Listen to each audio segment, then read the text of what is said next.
ঢাকার পশুর হাটগুলোর বর্জ্য পরিষ্কার শুরু করেছে উত্তর সিটি কর্পোরেশন। আগামী ৩ দিনের মধ্যে গাবতলী পশুর হাট সম্পূর্ণ পরিষ্কার করা হবে বলে জানিয়েছে উত্তর সিটি কর্পোরেশন কর্তৃপক্ষ।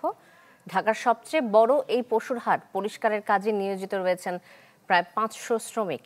এছাড়া সিটি কর্পোরেশনের ১৮টি ময়লা ফেলার গাড়ি বর্জ্য অপসারণে কাজ করছে। এরই মধ্যে পশুর হাটে বাঁশের তৈরি কাঠামো খুলে ফেলা হয়েছে।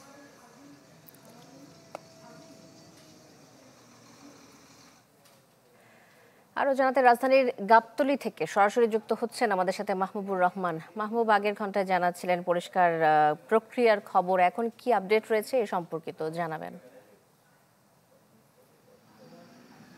বিশ্বমানের থার্মিক্স রড, সালাম স্টিল থার্মিক্স, দেশের একমাত্র থার্মিক্স রড। শান্তা, এর আগে বলেছি যে গাবতলী পশুর হাটে কিন্তু পরিষ্কার করার জন্য যে কর্মযজ্ঞ সেটি শুরু হয়েছে এবং পরিচ্ছন্নতা কর্মীদের কাজ করতে দেখা গেছে।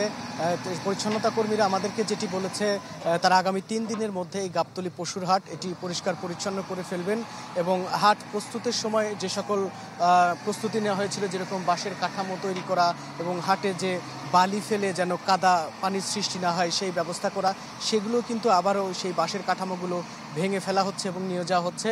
এবং এখানে যে বালিগুলো ছিল সেই বালিগুলো এবং কুরবানির পশুর যে বর্জ্য সেটি এই বালি সহকারে কিন্তু এখান থেকে সরিয়ে নেওয়া হচ্ছে এবং সেটি একটি নির্দিষ্ট জায়গায় সরিয়ে নেওয়া হবে বলে আমাদেরকে জানিয়েছেন এখানে পরিচ্ছন্নতার কাজে নিয়োজিতরা।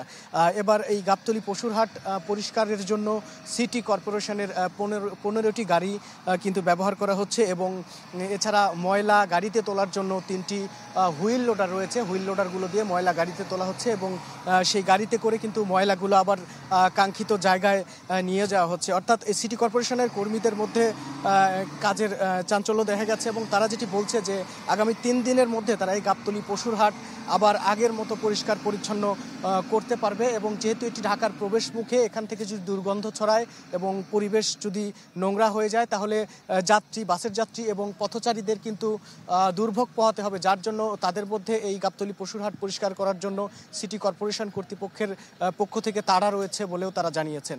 শান্তা। মাহবুব, ধন্যবাদ আপনাকে। মাহবুবুর রহমান আমাদের সাথে যুক্ত হয়েছিলেন গাবতলী থেকে।